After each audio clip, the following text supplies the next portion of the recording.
तो दोस्तों स्वागत है आपका आज के एक शानदार एपिसोड में, जहां पर आज हम रिव्यू करने वाले हैं, एक्सप्लेन करने वाले हैं कागज मूवी को। ये मूवी 7 जनवरी 2021 को रिलीज हुई थी और ये एक बहुत ही धमाकेदार मूवी है, बहुत ही गजब मूवी है। ये एक रियल स्टोरी पर बेस्ड है, तो ज़्यादा कुछ आपको नहीं दिखने वाला है, लेकिन मज़े बहुत आने वाले हैं क्योंकि इसमें हमारे पंकज त्रिपाठी जी ने रोल किया है। हमारे कालीन भैया हैं भाई इसमें। तो चलिए बात करते हैं कास्ट की। तो पहले आते हैं हमारे कालीन भैया पंकज त्रिपाठी, जिन्होंने भरतलाल का रोल प्ले किया है। मोनल गुज्जर, जिन्होंने रुक्मिनी उनकी वाइफ का रोल प्ले किया है। और सतीश कौशिक, जिन्होंने साधुराम केवट एडवोकेट का रोल प्ले किया है। और नेहा चौहान, जिन्होंने सोनिया द रिपोर्टर का रोल प्ले किया है। मूवी बहुत ही ज़्यादा धमाकेदार है, बहुत ही ज़्यादा अच्छी है। आपको इसमें बहुत ज़्यादा मज़ा आने वाला है। इसको IMDb पर 7.6 आउट ऑफ 10 की रेटिंग मिली हुई है, तो आपको ये मूवी देखनी चाहिए। और ये मूवी बहुत ही ज़्यादा धमाकेदार है। इसमें जहाँ पर एक आदमी कैसे अपने आप को जीवित कराने में लगता है और उसको अपने आप को सरकारी कागज़ पे जीवित कराने में 18 साल का समय लगता है। 18 साल का समय बहुत ज़्यादा होता है। और एक आदमी को मतलब जिंदा आदमी को खुद को जिंदा कराने के लिए 18 साल का समय लग जाता है। भैया बहुत गजब कहानी है, तो आपको देखनी चाहिए। और अगर आपको ये मूवी देखनी है तो आप देखो। वैसे मैं आगे मूवी की स्टोरी एक्सप्लेन करने वाला हूँ, जो अगर आपने नहीं देखी है तो आपके बहुत ज़्यादा काम आ जाएगा ये वीडियो। और जो अगर आपको देखनी है तो भैया मूवी तो मैं पूरी एक्सप्लेन करूँगा, तो सस्पेंस को बनाए रखें, आप मूवी देख लो जाके। तो चलिए मैं मूवी स्टार्ट करता हूँ। तो मूवी स्टार्ट होती है, कुछ हमारे पंकज त्रिपाठी जी दिखाई देते हैं जो भरतलाल का रोल प्ले कर रहे हैं। भरतलाल के रोल में ये एक बैंड बाजे वाले का काम करते हैं। इनकी एक छोटी सी दुकान होती है, बहुत ही कम इनके अंडर काम करते हैं। तो एक ही डेट की 2 बुकिंग न ले पाने के कारण एक लोग उन्हें सलाह देते हैं कि आपको दुकान बड़ी कर लेनी चाहिए। और बड़ी कर लेनी चाहिए तो पर ज़्यादा लोग लगेंगे, ज़्यादा पैसा लगेगा। तो बोलते हैं भैया मुझे नहीं करनी है भाई, पैसा वो लगेगा। तो वो बोलते हैं लोन ले लो, सब कोई लेता है, तुम भी ले लो। क्या भैया हमें इस चक्कर में नहीं पड़ना। लेकिन भाई पत्नी वो कहाँ मानने वाली। तो उन्होंने पत्नी जी ने उनको फोर्स किया कि भैया लोन लो, नहीं से काम नहीं चलेगा। और भाई जब दुकान बड़ी होगी, कमाई बड़ी होगी, तो हम लोन भी भर देंगे। फिर भाई पत्नी ने कहा तो मानना तो पड़ेगा ही। तो भरतलाल भैया हमारे मान जाते हैं और चले जाते हैं बैंक पता करने के लिए कि भैया लोन का प्रोसेस क्या होता है। वो सोचते हैं भैया जाओ बस पैसे उठाओ चलते बनो। लेकिन वहाँ पर जाके उनको पता चलता है कि भैया गारंटी लगती है। वो कहते हैं ठीक है, अरे हमारे हैं मोहल्ले में, वो गारंटी दे देंगे। ऐसी वाली गारंटी नहीं, आपको ज़मीन के कागज़ देने पड़ेंगे। कहते हैं हाँ भैया मेरी दुकान है। तो वो बोलते हैं दुकान आपकी नहीं आएगी, दुकान का नहीं बन पाएगा, तो आपको ज़मीन के कागज़ देने होंगे। कोई खेत है तो आप बताइए। कहते हैं ठीक है हमारे पास खेत है, चाचा चाची देख रेख कर रहे हैं उसकी, हम ले आएंगे, कल ही कागज़ लेके आते हैं। कहे ठीक है आप कागज़ ले आइए, मैं आपको लोन दे दूंगा। अब भैया हमारे भरतलाल उठाते हैं साइकिल, चल देते हैं अपने गांव की तरफ। चाचा के पास जाएंगे, खेत मांगेंगे, अपना दुकान बड़ी करेंगे, भौकाल से ज़िंदगी निकालेंगे। पहुंचते हैं। अब भैया यहाँ पर बता दें कि चाचा जी हमारे सीधे होते हैं, चाची बहुत खतरनाक। चाची भैया चाचा से पैर दबवा रही होती हैं उस समय, जब हमारे भरतलाल जी पहुंचते हैं। जब भरतलाल जी गेट खटखटाते हैं तो भाई चाचा जी उठकर गेट खोलते हैं। भरतलाल आके बैठते हैं चाची के पास, पूरी बात बताते हैं कि हमें दुकान बड़ी करनी है, ज़मीन के कागज़ चाहिए। अब ये चाची जी का दिमाग हिल जाता है, और क्यों हिल जाता है वो आपको आगे पता चलेगा। अगले दिन जब भरतलाल हमारे लेखपाल के ऑफिस पहुंचते हैं तो वहाँ जो लेखपाल होते हैं वो भरतलाल के दोस्त निकल आते हैं। दोस्त क्या उनके साथ में पढ़ने वाले। अब भाई लेखपाल बन गए, ईगो तो हो गया, अरे हम लेखपाल, साला ये इन छोटे आदमी से कैसे बात करेंगे। तो उनसे सीधे मुंह बात नहीं करते हैं। अब जब भरतलाल कहते हैं कि भैया हमारे कागज़ देख के बता दो, हम हमको अपने ज़मीन के कागज़ चाहिए। तो वो कागज़ देखते हैं, कहीं भरतलाल भैया तुम तो मर चुके हो, तुम कहाँ से आ गए। तो कहाँ है मजाक कर रहे हो, हम मर चुके हैं। तो कहा हम सामने कौन बैठा है। क्या भूत वूत हो गए आप। कहा नहीं हम जिंदा हैं यार, क्या फालतू बात कर रहे हो। तो कहते हैं सरकारी कागज कभी झूठ नहीं बोलता। तो भरतलाल कहते हैं सरकारी कागज क्या यार, हम सामने बैठे हैं।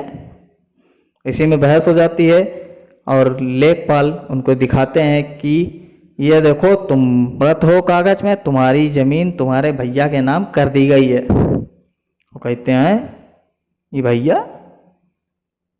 अब भाई वो लेखपाल से कहते हैं कि भाई तुम काट दो हमारे नाम को, हम तक हमारी जमीन हमारे नाम कर दो। लेखपाल चढ़ जाता है और उनको पुलिस को बुला के उनको फेंकवा देता है बाहर। अब वो भैया तुरंत साइकिल उठाते हैं, चाचा के पास पहुंचते हैं कि ये का बवाल है। चाचा वहाँ बताते हैं कि बउआ निकल जाओ, नहीं तुमको हम इतना पेलेंगे। चाचा क्या चाची बोलती हैं और उनके भाई बोलते हैं कि निकल जाओ, जमीन अमीन भूल जाओ, जैसी ज़िंदगी जी रहे हो अपने बैंड बाजे से ज़िंदगी काटो। भैया वो चले जाते हैं। सीधे आदमी हमारे भरतलाल जब पहुँचते हैं अपनी बीवी को बताते हैं तो बीवी शॉक्ड हो जाती हैं। अचानक से ये क्या हो गया, हमारे पति मर गए, भैया हमारे सामने जिंदा खड़े हैं। अगले दिन पूरे गांव को पता चलता है, पूरा गांव मौज लेने आ जाता है। एक आदमी तो कागज के फूल लेके आ जाता है। भरतलाल कहते हैं भाई हम मरे नहीं हैं। वो कहता है तभी कागज के फूल लेके आए। तो कॉमेडी तो भाई मूवी में बहुत है। अब इससे ना बोलना एक जोक काफ़ी अच्छा नहीं था। और फिर आगे बढ़ते हैं तो वो जाते हैं भैया हम अपने सरपंच के पास कि भैया तुम कागज में लिख के दे दो, हम जीवित हो जाएंगे, हमारी दुकान खुल जाएगी, दुकान बड़ी हो जाएगी। सरपंच कहता है कि ठीक है भैया आ जाना कल, हम लिख के दे देंगे, हमारा कहा जा रहा है। अगले दिन जब पहुंचते हैं भाई उनके घर हमारे भरतलाल, तो कहते हैं कि भैया कागज में लिख के दे दो, प्रमाणित कह के दे दो, हम भाई जीवित हो जाएंगे। तो वो कहते हैं कि हमारे हाथ में कुछ नहीं है, हम कुछ नहीं कर सकते। अब भाई जब लेखपाल ने कह दिया कि तुम मर चुके हो तो भाई तुम मर चुके हो। कहते हैं आप कैसी बात कर रहे हैं, हम तुम्हारे सामने बैठे हैं, हम कैसे मर चुके हैं। तो कहते हैं कि जब लेखपाल ने कह दिया तो सरपंच कुछ नहीं कर सकता, सरपंच की कोई औकात नहीं होती है, तो अब भैया हम कुछ नहीं कर सकते हैं। भाई भरतलाल हमारे दुखी हो जाते हैं और चले जाते हैं। फिर वो जाते हैं कचहरी और जो पत्र लिखते हैं, प्रमाण पत्र बनाते हैं, उनके पास जाते हैं भैया। कहते हैं भाई हमारे लिए एक पत्र लिख दो। और वो पूरा पत्र लिखाते हैं, अपनी पूरी कहानी आप बीती अपनी, और जितने अधिकारी होते हैं उनके पास पोस्ट कर देते हैं, पहुंचा देते हैं। सबके पास से एक ही जवाब आता है कि उचित कार्रवाई की जाएगी। आप ये भी जानते हैं कि सरकारी कागज में जो अगर उचित कार्रवाई लिख के आ जाए तो मतलब कोई कार्रवाई नहीं होगी। ऐसा ही होता है भरतलाल के साथ, अलग कोई कार्रवाई नहीं होती है। भरतलाल हो परेशान, अब हो तो क्या हो। वो फिर जाते हैं एक दिन कोर्ट में उनको मिल जाते हैं हमारे साधु राम केवट। अब साधु राम केवट तो ढूंढ रहे होते हैं बकरा कि कोई मिले तो हम कमाएं, साला उधारी बहुत ज़्यादा हो रही। तो हमारे मिल जाते हैं भरतलाल उनको। अब वो भरतलाल को पकड़ते हैं, कहते हैं मिला बकरा। भरतलाल अपनी आप बीती बताते हैं, वो कहते हैं ठीक है हम आपका केस लड़ेंगे।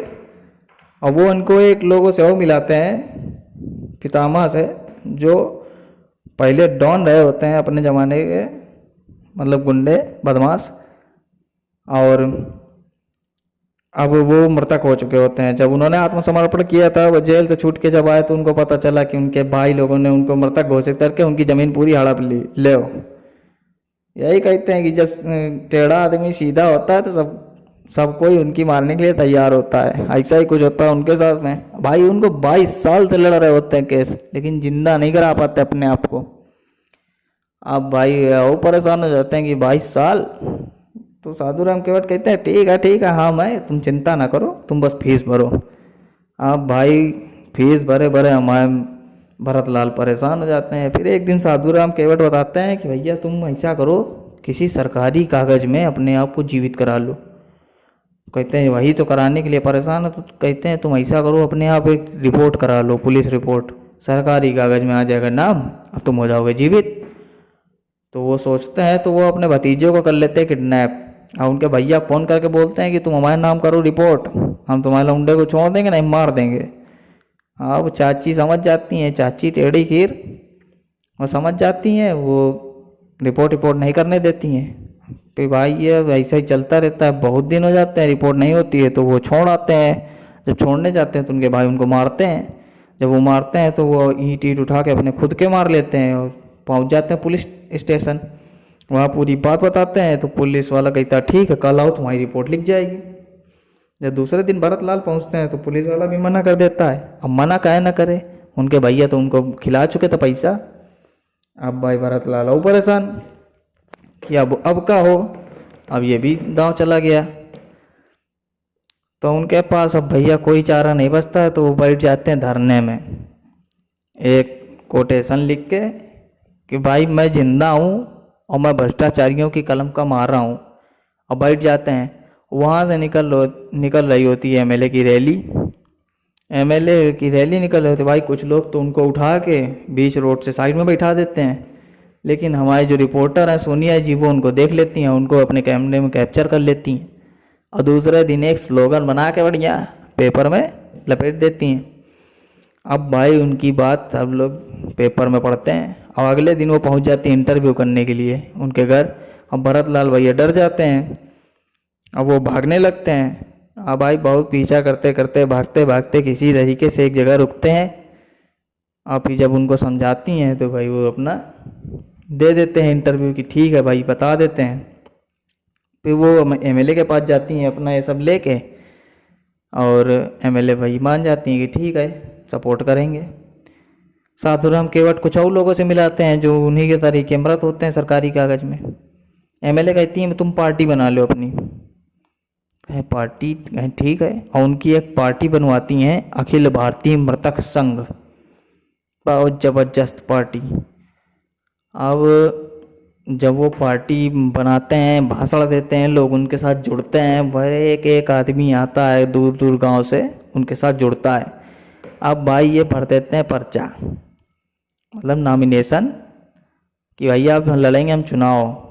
और जब वो चुनाव के लिए पर्चा भरते हैं तो कागज आगज चेक किए जाते हैं तो उनका नॉमिनेशन खारिज कर दिया जाता है। जब ये खारिज कर दिया जाता है तो वो एक याचिका दायर कर देते हैं कोर्ट में। जब कोर्ट में याचिका दायर होती है इसकी सुनवाई होती है तो वहाँ पर वो पूरी बात बताते हैं जज को। अब इसी कहा सुनी में थोड़ा उनको नज़र आता है कि यहाँ चांस है, तो जब कहा सुनी होती है तो उसमें वो जज से बदतमीजी कर देते हैं बातों बातों में। जब जज से बदतमीजी कर देते हैं जज गुस्सा हो जाता है। भरत लाल साधुराम केवट कहते हैं बहुत बढ़िया बन गया, अब जज हो गया गुस्सा, अब वो हमें डालेगा जेल में डालेगा तो हमारा नाम आ जाएगा सरकारी कागज़ में और हम हो जाएंगे जिंदा, जिसका हम ज़रूरत थी।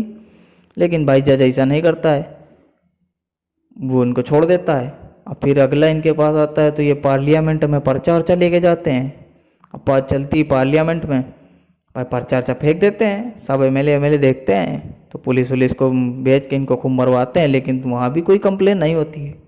खूब मार खाने के बाद ये भाई ख्याल छोड़ देते हैं ठीक अब नहीं लड़ेंगे साला सब बेकार है, और छोड़ देते हैं ख्याल। अब अपनी पत्नी के पास जाते हैं, भाई इनकी पत्नी भी इनसे रूठ के चली जाती हैं तो अपनी पत्नी के पास जाते हैं मनाने के लिए। तो पत्नी कहती है हम माने हुए हैं, हम ऐसे चले आए थे, आप लड़ो अपनी लड़ाई, जब तक जीवित नहीं होते तब तक नहीं आएंगे।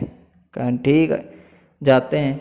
फिर वो एक रैली निकालते हैं अपनी शव यात्रा, सभी जितने जीवित लोग होते हैं जिनको मृत घोषित किया जाता है उनकी एक अर्थी निकाली जाती है बढ़िया यात्रा। अब वो पहुंच जाते हैं तहसील, और तहसील में घुस जाते हैं ज़बरदस्ती, और जो लेखपाल होते हैं उसको पेलते हैं, और पेलने के बाद अपने कागज जो होते हैं उनको निकाल लाते हैं। जब निकाल लाते हैं तो आ जाती है पुलिस, और पुलिस फिर हमारे भरत लाल को पेलती है, खूब मारती है।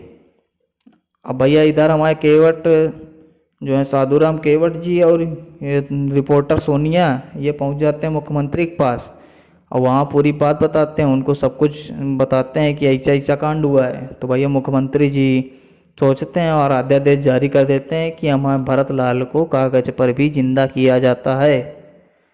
अब फिर जब पुलिस उनको मार रही होती है केवट जी पहुंच जाते हैं अपना कागज आकर लेके, अब पहुंच जाते हैं और फिर बता देते हैं कि अध्यादेश से तुम जीवित हो गए हो।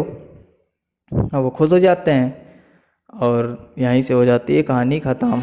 सब उनकी बीवी बच्चे भी आ जाते हैं उनके पास में, और उनको इस काम को करने में 18 साल का समय लगता है। 18 साल का समय बहुत होता है। 18 साल की ज़िंदगी बर्बाद हो जाती है एक आदमी की। तो भाई कंपनसेशन भी मिलता है, 25 करोड़ का कंपनसेशन मिलता है भाई। वैसे भी भाई एक आदमी के 18 साल बर्बाद हुए तो 25 करोड़ तो मिलना चाहिए। चलो बढ़िया है। अब भाई हमारे सलमान खान की आवाज़ में मरने की इजाजत का होता है काम। चिट्ठियां भी कागज, हमारे सलमान खान की आवाज़ में अर्जियां भी कागज, एंड होती है पिक्चर की, वो कुछ इन लाइनों के साथ में एंडिंग होती है।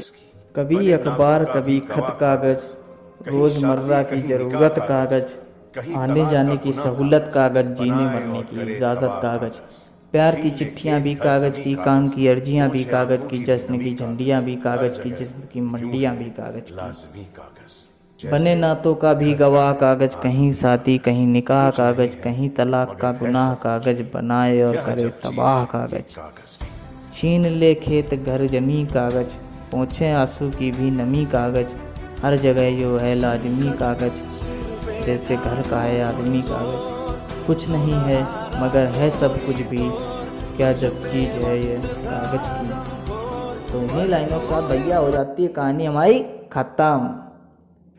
तो जो अगर पसंद आई हो स्टोरी तो ये मूवी को जाके देख लेना है। आप भैया मोबाइल में इधर उधर से डाउनलोड करोगे। अब थिएटर तो बंद है भैया, चल रहा लॉकडाउन, थिएटर जाना भी नहीं। कोरोना पकड़ेगा वो अलग, पुलिस पकड़ लेगी तो पिछवाड़ा कर देगी लाल, वो अलग। ठीक है। और अगर वीडियो पसंद आया हो तो वीडियो को कर लेना लाइक, और वीडियो को कर देना शेयर, और चैनल को कर लेना सब्सक्राइब, और जो उसके बगल में घंटी बनी है ना, और घंटी को भी बजा देना बढ़िया टनटना के। ठीक है। और कमेंट करके बता दो कि कौन सी पिक्चर पर अगला वीडियो चाहिए, तो भैया बना देंगे। चलो तब तक के लिए चलते हैं। ठीक है, मिलते हैं आपसे अगले वीडियो में। तब तक के लिए भैया राम राम, जय हिंद।